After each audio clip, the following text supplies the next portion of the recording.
Hello students, कैसे हैं आप सब लोग। आई होप आप लोगों ने कैश फ्लो स्टेटमेंट का फॉर्मेट अच्छे से समझ लिया। Operating, investing, financing and cash equivalent. मैं आपको इस चैप्टर में फुल लेंथ क्वेश्चन सिर्फ 6 कराऊंगा और यकीन मानो बोर्ड एग्जामिनेशन में उन 6 से बाहर एक भी क्वेश्चन नहीं आएगा। यानी सिर्फ 6 क्वेश्चंस को आपको मैं यहाँ प्रैक्टिस कराऊंगा। फुल लेंथ क्वेश्चन की बात कर रहा हूँ, एक एक नंबर वाले नहीं। और उनको आपने घर पे एक बार और रिपीट करना है और एक ही बार में बिना देखे, बिना किसी की हेल्प लिए आंसर मैच होना चाहिए। Cash and cash equivalent match होना चाहिए। अगर ये हो गया ना तो क्लास परफेक्ट है। इस चैप्टर की पूरी तैयारी, आपको इस चैप्टर में कहीं भी क्लास कोई दिक्कत नहीं आएगी। तो स्टार्ट करते हैं। आज पहले हम 2 क्वेश्चन बनाते हैं। From the following balance sheet of sunshine limited 31 March 2024 and 31 मार्च 2023। ये पहला फुल लेंथ क्वेश्चन है इस चैप्टर का। तो मैं आपको स्टेप्स बताता हूं, आपको क्वेश्चन करना कैसे है। सबसे पहला स्टेप आपका होता है फॉर्मेट बनाना। Cash flow statement as per AS3 revised, company का नाम है सनशाइन लिमिटेड। 31 मार्च की क्लास ये बनेगी और ये ऑपरेटिंग के लिए लगभग आपको 12 से 15 लाइन ऑपरेटिंग के लिए छोड़ना है आपको। पर्टिकुलर्स, डिटेल और amount. A cash flow from operating activities, ठीक है, इस तरीके से अंडरलाइनिंग कर लो। A cash flow from operating activities, फिर B cash flow from investing activity, C cash flow from financing activities, D cash and cash equivalent. ये आपको बनाना है। 1 से 1.5 पेज के अंदर ये बन जाएगा। इन्वेस्टिंग के लिए 6 से 7 लाइन बहुत है, फाइनेंसिंग के लिए भी 6 से 7 लाइन बहुत है, कैश एंड कैश इक्विवेलेंट के लिए भी 5 लाइन बहुत है, और इसके लिए बस लगभग 15 लाइन आप छोड़ देना। सब बड़ा यही होता है ऑपरेटिंग। तो सबसे पहला स्टेप क्या होगा क्वेश्चन को सॉल्व करने का? पहले पूरा का पूरा फॉर्मेट बना लेंगे, फिर हम पढ़ेंगे नोट्स टू अकाउंट्स को, और फिर हम क्वेश्चन को शुरू से पढ़ेंगे। ऐसा करने पे कोई भी लाइन हम दोबारा नहीं पढ़ेंगे, एक ही बार क्वेश्चन पढ़ेंगे और क्लास सारा सारा आंसर लिखते चले जाएंगे, कुछ छूटेगा भी नहीं। कुछ बच्चे करते क्या है, पहले ऑपरेटिंग को फिल करते हैं, फिर इन्वेस्टिंग को फिल करते हैं, फिर फाइनेंस। बहुत गलत अप्रोच है। क्वेश्चन में बहुत समय लग जाएगा। आप चाहते हो क्वेश्चन बहुत कम समय में हो जाए तो पहले फॉर्मेट बना लो। बन गया फॉर्मेट। अब आओ, ये रहा क्वेश्चन। क्वेश्चन की नोट्स टू अकाउंट्स के ऊपर आओ। ये क्वेश्चन है, ये रहा नोट्स टू अकाउंट्स। तो नोट्स टू अकाउंट्स को आपने सबसे पहले सॉल्व करना है। फॉर्मेट आपको याद है, जो चीज जहां आती है वहां रखते चले जाएंगे और देखना 2 क्वेश्चन करने के बाद कॉन्फिडेंस आपको आ जाएगा। तीसरे क्वेश्चन से आपको मजा आएगा। 2 क्वेश्चन स्ट्रगल होगा, अच्छे से समझना, ठीक है। चलो, सबसे पहला नोट्स अकाउंट्स के अंदर रिजर्व एंड सरप्लस। यह है balancing statement of P&L account, यानी कि नेट प्रॉफिट। नेट प्रॉफिट यानी current year minus previous year. पिछले साल 4 का था, इस साल 6 लाख का प्रॉफिट है। नहीं, इस साल ड्यूरिंग द ईयर 2 लाख का प्रॉफिट कमाया। और नेट प्रॉफिट कहाँ लिखते हो? ऑपरेटिंग में सबसे ऊपर आता है surplus, current year minus previous year, और ये हमेशा बाहर लिखना होता है, ठीक है। बाहर मतलब इस डिटेल से बाहर, अमाउंट वाले कॉलम में, ठीक है। तो ये हो गया आपका 2 लाख रुपए नेट प्रॉफिट, सबसे पहली चीज, ठीक है। समझना अच्छे से, फिर नोट करना बाद में। फिर टेंजिबल एसेट्स, ये है आपका मशीनरी। और इस क्वेश्चन में कोई एडिशनल पॉइंट तो है नहीं। अगर एडिशनल पॉइंट होते ना, अगर एडिशनल पॉइंट होता, लिख लो स्टेप्स। आप स्टेप्स लिख लो पहले। सबसे पहले फॉर्मेट, सबसे पहले फॉर्मेट मेकिंग, कैसे कैसे आपको सॉल्व करना है। सारे क्वेश्चन इसी पैटर्न में सॉल्व होंगे। पहला स्टेप है फॉर्मेट मेकिंग, दूसरा स्टेप है एडिशनल इंफॉर्मेशन। पहला स्टेप है फॉर्मेट मेकिंग का, दूसरा स्टेप है आपका एडिशनल इंफॉर्मेशन का, तीसरा स्टेप है नोट्स टू अकाउंट्स, और चौथा स्टेप है बैलेंस शीट। ये 4 स्टेप है, ध्यान रखना क्वेश्चन बनाने का। पहले आपने फॉर्मेट बना लिया अच्छे से, अब हम एडिशनल इंफॉर्मेशन है नहीं क्वेश्चन में, छोड़ दो, फिर नोट्स अकाउंट्स और फिर बैलेंस शीट। मशीनरी, मशीनरी पहले था 20 लाख का, 20 लाख का, अब 25,40,000 का हो गया। और पहले कितने का था? 20 लाख का। तो 5,40,000 की मशीनरी खरीदी है, और मशीन खरीदना, फिक्स एसेट खरीदना इन्वेस्टिंग में जाता है। Purchase of machinery, purchase of machinery, machine खरीदोगे पैसा जाएगा, तो अंदर लिखो माइनस में 5,40,000। माइनस को ना हम इस पूरे चैप्टर में ब्रैकेट के अंदर दिखाते हैं, तो समझ लो वो माइनस को रेकग्नाइज करता है अगर हम ब्रैकेट के अंदर दिखाते हैं तो। डेप्रिसिएशन, कभी भी एडिशनल पॉइंट में लिखो अपनी कॉपी में। इस चैप्टर में जो जो बातें बोलूंगा ना, लिखो अपनी कॉपी में, उसे लिख के रखना, वो बहुत कम आएगा लास्ट में रिवीजन करने में। लिखो अपनी कॉपी में, ये तो एक तो ये लिख लेना। पीछे सबसे आखिरी पेज पे लिख लो या कहीं पे एक पेज खाली छोड़ के लिख लो स्टेप से। दूसरा, कहीं भी बैलेंस शीट के अंदर खाली डेप्रिसिएशन हो, एडिशन पॉइंट में कुछ नहीं है, तो डेप का ट्रीटमेंट अलग होगा और फिक्स असेट का ट्रीटमेंट अलग होगा। फिक्स असेट जाएगा इन्वेस्टिंग में और डेप जाएगा ऑपरेटिंग में, सब में करंट माइनस प्रीवियस ईयर। तो 4 माइनस 3 1 लाख का डेप्रिसिएशन है। अब आप हमेशा ध्यान रखना कि जब भी आप ऑपरेटिंग एक्टिविटी बनाते हो ना, तो ऑपरेटिंग एक्टिविटी को मैंने 3 पोर्शन में बांटा था, अगर आपको याद हो। पहला टिप पी, फिर ग्लिड और लास्ट है करंट असेट, करंट लायबिलिटी और टैक्स पेड। तो जो डेप्रिसिएशन ना वो बीच वाले पोर्शन में आता है, तो यहाँ पे ऐड लिख के नॉन कैश आइटम है ना, और उसके अंदर आप लिखोगे डेप्रिसिएशन ड्यूरिंग द ईयर। तो कितना डेप्रिसिएशन है करंट में से प्रीवियस 4 माइनस 3 1 लाख का डेप्रिसिएशन है। तो डेप्रिसिएशन कितना आ गया यहाँ पे 1 लाख का डेप्रिसिएशन आ गया। ठीक है, नेक्स्ट है, ये भी हो गया इंटेंजिबल गुडविल। तो गुडविल रिटर्न ऑफ पहले था 224, पहले था 2,24,000, अब हो गया 80, 1,44,000 का रिटर्न ऑफ हो गया गुडविल राइट ऑफ। ठीक है, 1,44,000 तो यहीं पे आता है, वो भी बीच वाले पोर्शन में ग्लिड वाले में, गुडविल रिटर्न ऑफ 1,44,000, 1,44,000। तो एडिशनल पॉइंट हमने पूरा पढ़ लिया। तो पहला स्टेप हमारा क्या था, फॉर्मेट बनाना हो गया, एडिशनल इन्फॉर्मेशन हो गया हमारा। अब बचा क्या, notes to account, sorry additional information है ही नहीं, और नोट्स टू अकाउंट हमारा हो गया, बचा बैलेंस शीट। क्वेश्चन हमारा खत्म हो जाएगा, कितने प्यार से खत्म हो जाएगा। ये सारा हमने कर लिया। अब आओ क्वेश्चन को बिल्कुल शुरू से, बैलेंस शीट को शुरू से बिल्कुल बनाते हैं। सबसे पहली चीज शेयर कैपिटल। तो शेयर कैपिटल करंट में से प्रीवियस ईयर पहले 22 लाख का था, अब 24 लाख का, यानी 2 लाख का शेयर इश्यू हो गया।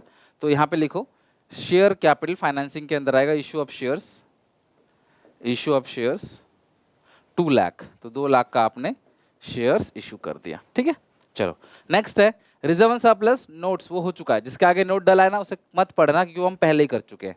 लॉन्ग टर्म बोरोइंग्स, तो लॉन्ग टर्म बोरोइंग्स का मतलब होता है लॉन्ग टर्म लोन, डिबेंचर, कुछ भी हो सकता है। तो पहले कितने का था 340 का, अब कितना हो गया 480 का, यानी 1,40,000 का लोन मान लेते हैं। तो लोन टेकन फाइनेंसिंग के अंदर आएगा, loan taken, loan taken 1,40,000, loan taken कितना है 1,40,000। ठीक है, करंट लायबिलिटी रूल जानते हो, करंट लायबिलिटी बढ़ेगा तो क्लास प्लस, करंट लायबिलिटी घटेगा तो माइनस, करंट असेट बढ़ेगा तो माइनस, करंट असेट घटेगा तो प्लस। ये पता होना चाहिए आपको, ये अच्छे से प्रैक्टिस कर लो इसको लर्न करने की, पक्का आएगा। ट्रेड पेबल करंट लायबिलिटी है, तो पहले से क्या हो रहा है क्लास, घट रहा है तो माइनस होगा। Decrease in current liability minus होगा 50,000। ऑपरेटिंग के आखिरी वाले पोर्शन में decrease in trade payable, decrease in trade payable minus का लिखोगे कितना 50,000। ठीक है, डिक्रीज इन ट्रेड पेबल कितना हो गया आपका 50,000। अगला है शॉर्ट टर्म प्रोविजन। अब जो शॉर्ट टर्म प्रोविजन है उसके नीचे कुछ भी नहीं लिखा, तो ऑब्वियसली वो क्या होगा, प्रोविजन फॉर टैक्स होगा। जब शॉर्ट टर्म प्रोविजन के अंदर क्या आता है, प्रोविजन फॉर टैक्स। और जो प्रोविजन फॉर टैक्स है इसका रूल आपको पता है, अगर खाली बैलेंस शीट के अंदर है तो करेंट ईयर का क्या होता है, प्रोविजन फॉर टैक्स मेड, और प्रीवियस ईयर का क्या होता है क्लास, टैक्स पेड। तो टैक्स पेड है 1,54,000 और मेड है 1 लाख। तो यहाँ पे सबसे ऊपर ऐड करोगे provision for tax made 1 lakh, provision for tax made कितना प्रोविजन है क्लास 1 लाख का, और टैक्स पेड सबसे लास्ट में लेस किया जाता है, less tax paid.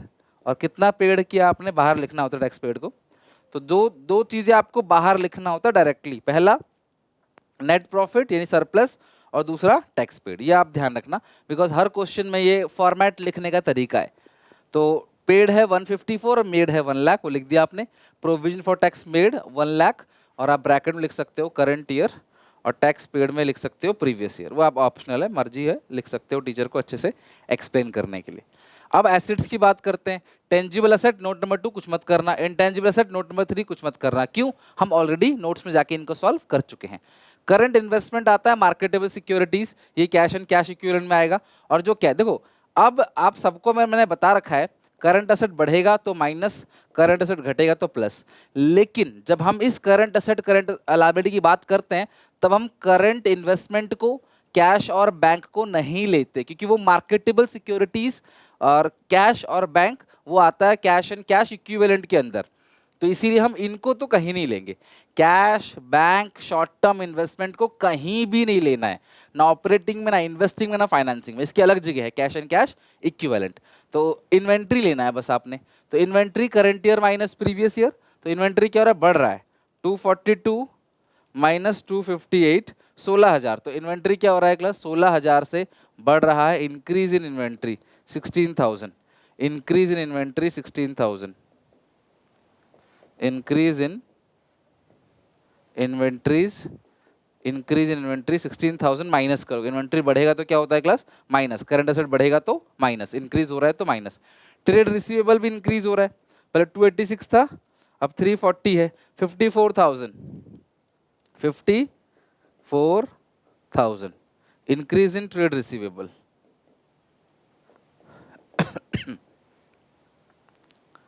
Increase in trade receivable, ठीक है। तो ये हो गया क्लास हमारा सारा का सारा। हर चीज हमने जितनी भी चीज लिखनी थी वो कैश एंड कैश इक्विवेलेंट और करंट इन्वेस्टमेंट, बैंक, ये सब नहीं आता। हमने ये सारा कुछ कर दिया, जितनी भी चीज हमने करनी थी ना, सारा ट्रीटमेंट हो चुका है। बस अब खत्म कैसे करना है क्वेश्चन को, पहले ऑपरेटिंग को टैली लगाओ क्लास, ऑपरेटिंग की टैली लगाओ, टोटलिंग लगाओ 1,00,000। तो ये जो 3,00,000 आ गया है ना, इस 3,00,000 को लिखते क्या है क्लास शुरू में, net profit before tax, and tax add करते बिफोर टैक्स बन गया, एंड एक्स्ट्रा ऑर्डिनरी आइटम, ठीक है। तो आप इसके अंदर जो 4 चीजें आती हैं उसको ऊपर नीचे करके लिख सकते हो, पर उसकी चीज यहां नहीं आएगी। ये जो ग्लिड वाली चीजें, ये इसके अंदर आप ऊपर नीचे करके लिख सकते हो, बट ये ऊपर और नीचे नहीं आएगा। तो हर किसी की जगह पोजीशन जो है ना वो फिक्स है, वो उसी के अंदर आएगा, उससे बाहर लिखोगे तो गलत हो जाएगा, ठीक है।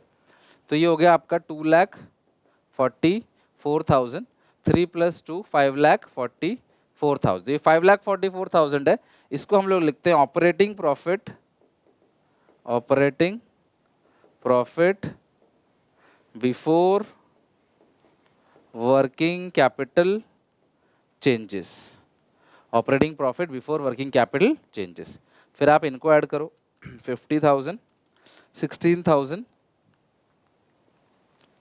करंट लायबिलिटी का, करंट लायबिलिटी क्या हो रहा था देख लेते हैं एक बार फिर से। ट्रेड पेबल क्या हो रहा है, डिक्रीज हो रहा है। तो ट्रेड पेबल इंक्रीज होता तो प्लस, और डिक्रीज हो रहा है तो माइनस। ट्रेड पेबल माइनस होगा, बाकी ये दोनों ही इंक्रीज हो रहे थे, ये माइनस। तो यहाँ पे क्लास अब लिख दो लेस, है ना, ये तीनों माइनस हो रहा है ना, तो लेस लिख दो, ज़्यादा अच्छा रहेगा ये प्रेजेंटेशन करने का तरीका, और कुछ नहीं। 50 और ये 54, ये आ गया 1,20,000 नेगेटिव का। अब इन सबको जोड़ देंगे, 120, 5,44,000 प्लस है, माइनस करोगे 120, फिर माइनस करोगे 1,54,000, तो 2,70,000 प्लस का आ रहा है। और क्योंकि ये प्लस का आ रहा है तो हम लिखेंगे net cash flow from operating activities. क्योंकि आंसर प्लस का आ रहा है तो लिखेंगे net cash flow from operating activities, right. Investing में तो एक ही चीज है 540 का, तो वही लिख दो बस, 5,40,000, और तो कुछ है नहीं।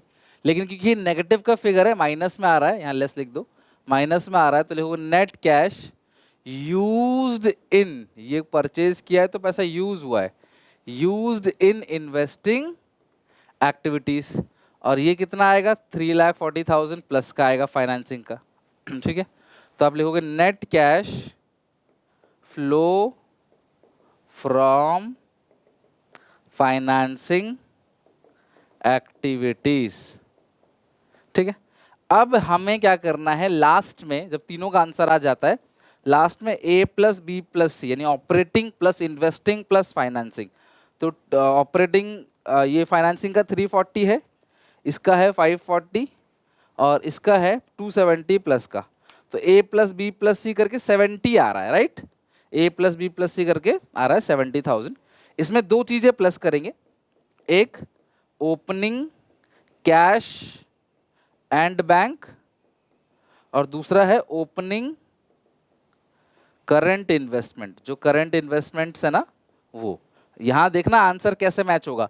आपने तीनों का आंसर निकाल लिया, ऑपरेटिंग, इन्वेस्टिंग, फाइनेंसिंग, वो आपने तीनों का सम करके लिख दिया। अब ओपनिंग कैश कितना है चेक करो, तो ये रहा कैश का ओपनिंग, ओपनिंग मतलब ये 7,50,000, ठीक है, 7,50,000, तो ये लिख दो 7,50,000। उसके बाद क्लोजिंग ओपनिंग कैश हो गया। ओपनिंग मार्केटेबल सिक्योरिटीज कितना है, opening market current investment opening 3 lakh. तो ये जो आ रहा है आपके सामने अब वैल्यू, ठीक है, 3 लाख, ये 70,000 प्लस 3 लाख प्लस 750, यार 11,20,000। ये 11,20,000 किसके सम के बराबर आना चाहिए, ये 11,20,000 आना चाहिए closing cash and bank plus closing short term investment या current investment, closing current investment के बराबर आना चाहिए। तो एक बार चेक करते हैं अगर 1120 आ रहा है कि नहीं। तो क्लोजिंग कैश कितना है 640 और ये है 480, तो 640 प्लस 480 11,20,000 आ रहा है, यानी हमारा क्वेश्चन ये पूरा सही है। एग्जामिनेशन में इस क्वेश्चन को करने के लिए लगभग आपको 15 मिनट का समय मिलता है, 12 to 15 मिनट मान के चलो, मतलब 12 से 15 के बीच, और आमतौर पे 15 मिनट लगते हैं इस क्वेश्चन को सॉल्व करने के लिए, इससे कम में जनरली नहीं होता है। कुछ एक्स्ट्रा ऑर्डिनरी बच्चे होते हैं या फिर उन्होंने पहले से सवाल वो कर रखा है, रिपीट मार रहे हैं, तो हो सकता है, अदरवाइज 15 मिनट लगता है। मैं आपको धीरे धीरे समझा के, हर एक पॉइंट समझा के करवा रहा हूँ। लाइन यहाँ पे खींचना बड़ी मुश्किल की बात होती है, कॉपी पे लाइन खींचना बहुत आसान है, वहाँ पे करना बहुत ईजी है। तो अगर आप प्रैक्टिस के लिए देखो ना, तो अगर आप धीरे धीरे पहले आपको लगेगा 20 मिनट 25 मिनट लग सकता है एक क्वेश्चन में, लेकिन जब प्रैक्टिस करते चले जाओगे ना धीरे धीरे, तो आराम से 12 से 15 मिनट के बीच में आराम से इसे बना लोगे। तो ये है क्वेश्चन, स्टेप्स आप ध्यान रखना। आंसर्स मैंने आपको आंसर मैंने बता दिया, तो स्टेप यही है, सबसे पहले फॉर्मेट बना लो एक बार, देन एडिशनल इन्फॉर्मेशन अगर कोई है वो पढ़ो, फिर नोट्स अकाउंट्स बनाओ, और फिर लास्ट में बैलेंस शीट को पढ़ो। कभी भी कंफ्यूजन कोई नहीं होगा, रिपीट कोई पॉइंट नहीं होगा, ना ही कोई पॉइंट छूटेगा, और एक ही बार में आपका आंसर मैच करेगा, ठीक है। Now moving to another question, दूसरे क्वेश्चन के ऊपर चलते हैं। From the following balance sheet Usha limited, आपको ये क्लास बैलेंस शीट दे रखी है 2 साल की, 31 मार्च 2023-24, ये रहा क्लास लाइब्रेरी साइड, देन ये आपका एसेट साइड है, फिर ये आपके इतने सारे नोट्स अकाउंट, देखो मैंने बहुत बड़ा क्वेश्चन लिया हुआ है, बहुत सारे नोट्स इसके अंदर है, ठीक है। तो फॉर्मेट रेडी कर लो, ये रहा particulars, detail, investing, financing, cash and cash equivalent, और यहाँ पे आएगा operating cash flow, A cash flow from operating activities, ठीक है, A cash flow from operating activities. और ध्यान रखना 3 पोर्शन में, ये मैं सिर्फ रफ में कर रहा हूँ, तुमको नहीं करना एग्जामिनेशन में ये सब। एक अंदाजा रहता है कि इधर टिप वाली चीज आएंगी, इधर ग्लिड वाली चीज आएंगी, और इधर करंट एसेट, करंट लायबिलिटी और टैक्स पेड वाली चीज आएंगी, ये पता होना चाहिए आपको। ये हो गया पूरा का पूरा फॉर्मेट। अब चलते हैं क्लास क्वेश्चन के, सबसे पहला फॉर्मेट बनाना था, बना लिया हमने। फिर ये एडिशन इन्फॉर्मेशन है, ध्यान समझना, बहुत अच्छा इन्फॉर्मेशन है। 12% डिबेंचर्स वर इश्यूड ऑन 1 सितंबर 2023। ध्यान से अच्छे से समझना, बहुत प्यारा और बहुत कॉमन सा पॉइंट है। ये ईयर चला है 1 अप्रैल 2023 से, खत्म कब होगा 31 मार्च 2024 को। 1 अप्रैल से ईयर स्टार्ट है और 31 मार्च 24 को ईयर एंड होगा। तो अगर मैं डिबेंचर्स देखूं 12% डिबेंचर्स, तो शुरू में था 1.5 लाख, एंड में है 2.5 लाख का। तो शुरू में है 1.5 लाख का, एंड में है 2.5 लाख का। तो शुरू में है 1.5 लाख और एंड में कितने का है क्लास, 2.5 लाख का है। ओके, शुरू में है 1.5 लाख, एंड में 2.5 लाख।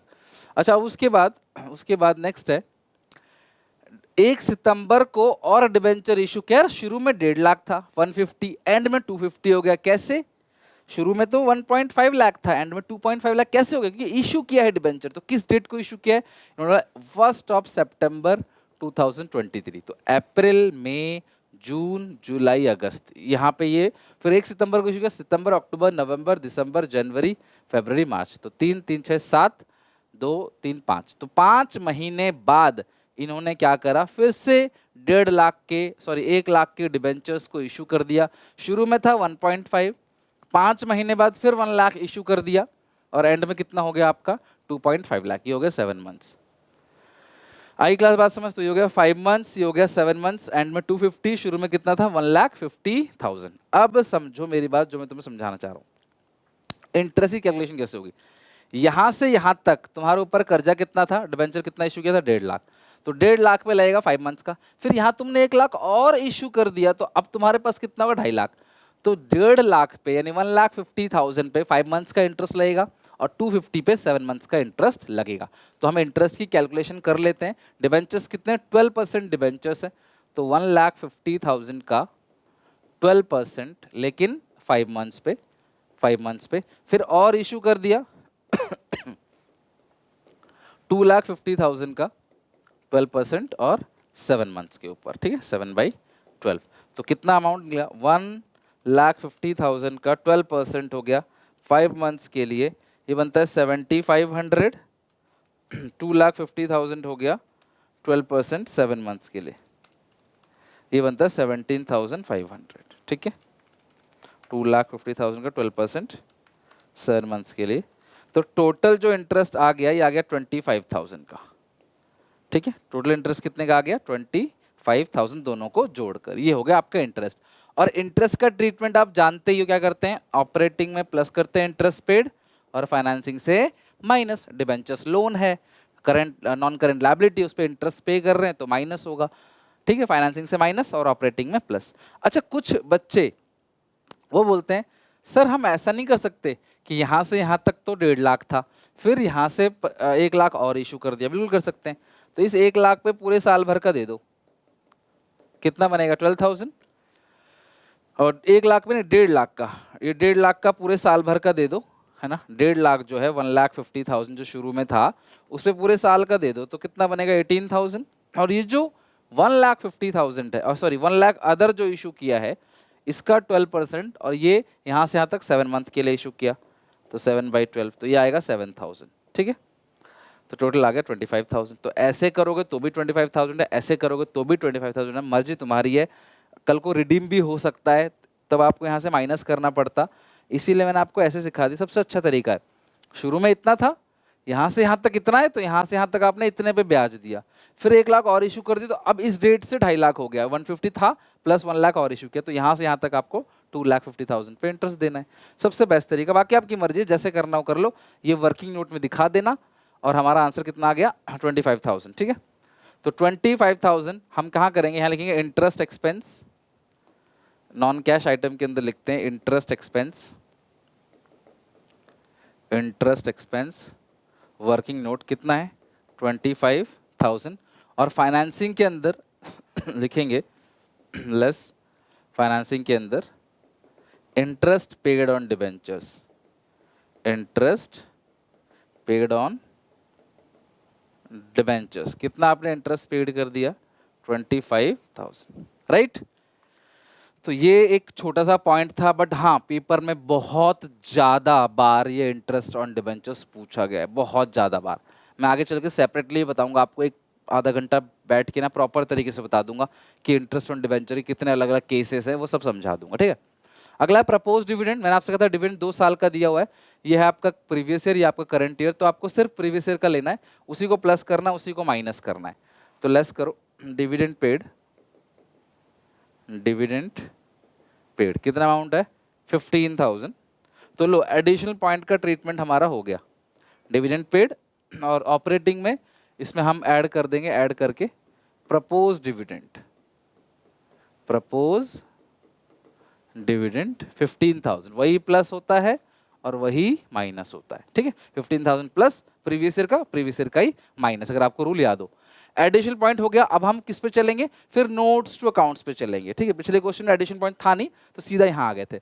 अब surplus, current minus previous year, 160 में से 30 जाएगा, 130, सबसे ऊपर लिखो सरप्लस 130, बाहर वाले कॉलम में 1,30,000।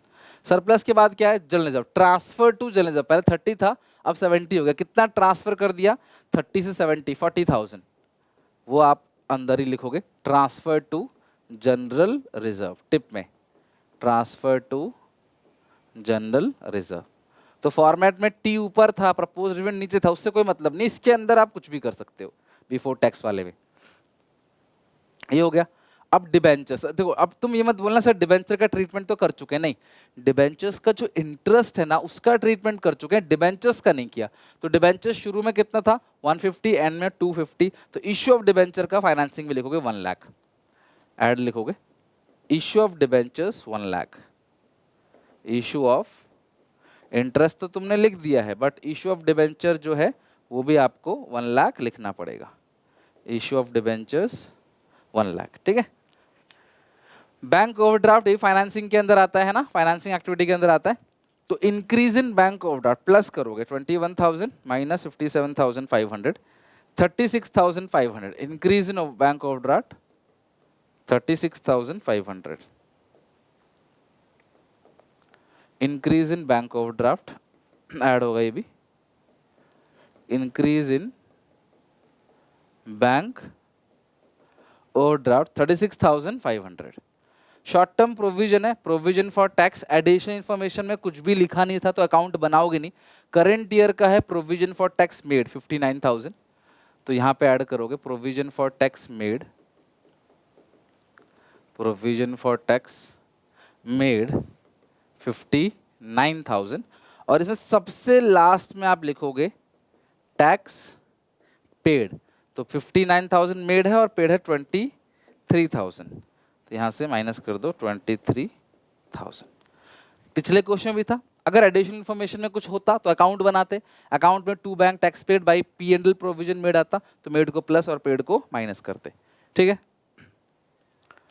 नेक्स्ट है मशीनरी। अब मशीनरी भी आपको पहले भी बता चुका हूं क्लास आपको, मशीनरी अगर अलग से दे रखा है एडिशनल पर में कुछ भी नहीं है तो मशीन का अलग करना, डेप का अलग करना। पहले था 3,75,000, अब हो गया 5,50,000, तो 1,75,000 की परचेज हुई है मशीनरी, और परचेज कहाँ जाता है, इन्वेस्टिंग में। परचेज ऑफ मशीनरी कितना है, 1,75,000 नेगेटिव,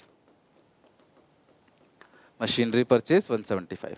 डेप्रिसिएशन है वो भी करंट में से प्रीवियस घटाओगे 60,000, 57,500, 2,500 का डेप्रिसिएशन है वो यहाँ पे आएगा, depreciation during the year, depreciation during the year 2,500 का डेप्रिसिएशन है कुल, ठीक है।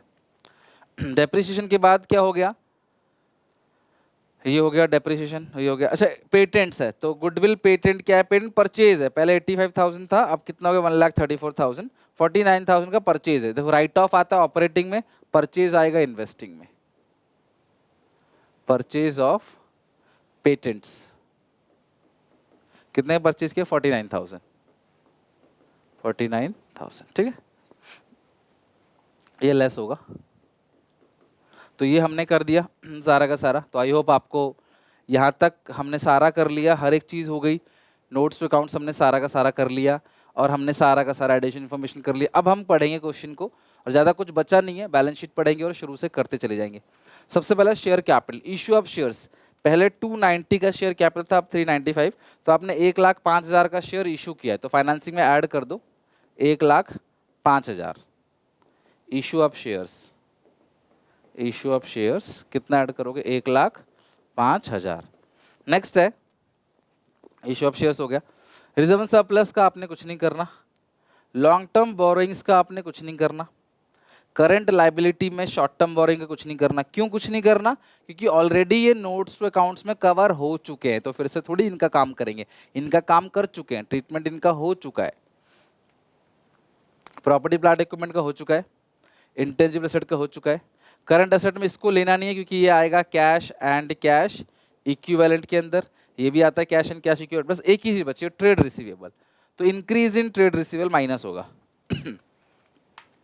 1,45,000 माइनस करोगे तो increase in trade receivable operating के अंदर ही, increase in trade receivable, increase in trade receivable minus करोगे 1,45,000। हमने हर चीज हर एक आइटम को जहां जाना चाहिए वहां जाकर लिख दिया। ये हमारा क्वेश्चन क्लास पूरा का पूरा खत्म हो गया। अब नोट्स अकाउंट्स तो हम कर ही चुके हैं, तो अब हम क्या करेंगे, ए प्लस बी प्लस सी, तो ऑपरेटिंग का आंसर, इन्वेस्टिंग का आंसर, फाइनेंसिंग का आंसर निकालते। चलो ऑपरेटिंग में इसको ऐड करके लिखो, इनको ऐड करो, 15,000 प्लस 40,000 प्लस 59,000, इट्स 1,14,000, और यह है 130, 244। तो ये जो 244 आ रहा है इसको हम लोग बोलते हैं net profit before tax and extra ordinary items, ठीक है। अब इन दोनों को अभी जो जो भी है आइटम इसको ऐड करके लिख दो, ऐड नॉन कैश एक्सपेंस। ये सब कौन सा एक्सपेंस है? नॉन कैश एक्सपेंस लिख लो, नॉन कैश आइटम्स लिख लो, डेप्रिसिएशन वगैरह नॉन कैश आइटम है। तो ये हो गया 244, ये 27,500, 2,71,500, और इसको हम लोग बोलते हैं operating profit, operating profit before working capital changes. और ये हो गया 1,45,000, एक ही फिगर है बस, टोटलिंग कर लो। 271,000 माइनस 1,45,000 माइनस 23,000 ये आ गया 1,03,500 प्लस का आ गया, ठीक है, 1,03,500। और ये प्लस का आ रहा है तो लिखेंगे net cash flow from operating activities, net cash flow from operating activities. अब इन्वेस्टिंग की बात करते हैं।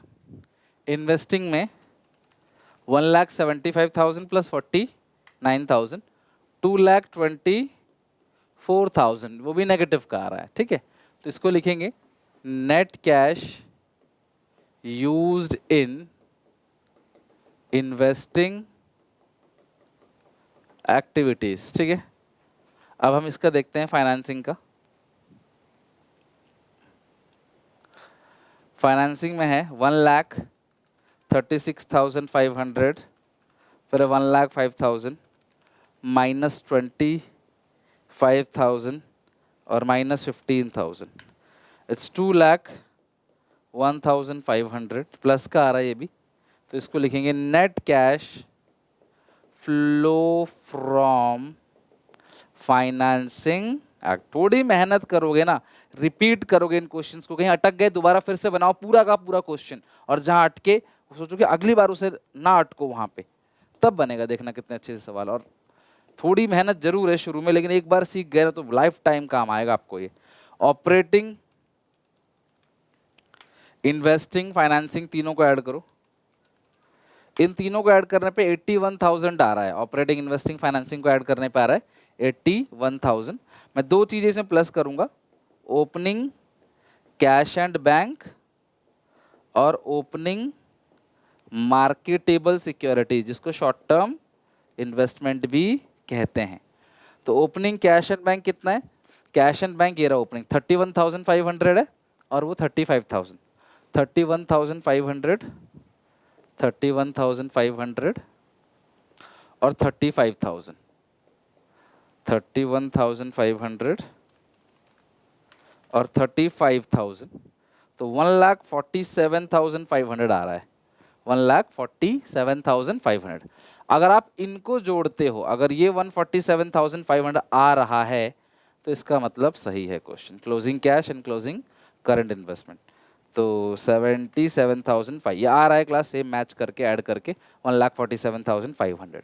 तो यानी कि A plus B plus C plus opening cash plus close opening marketable security is equal to closing cash and bank plus sum of closing marketable securities. अगर ये आ रहा है बराबर तो क्वेश्चन ठीक है। और यकीन मानो थोड़ी सी अगर आप प्रैक्टिस अच्छे से कर लोगे ना, डेफिनेटली ये बराबर आएगा ही आएगा।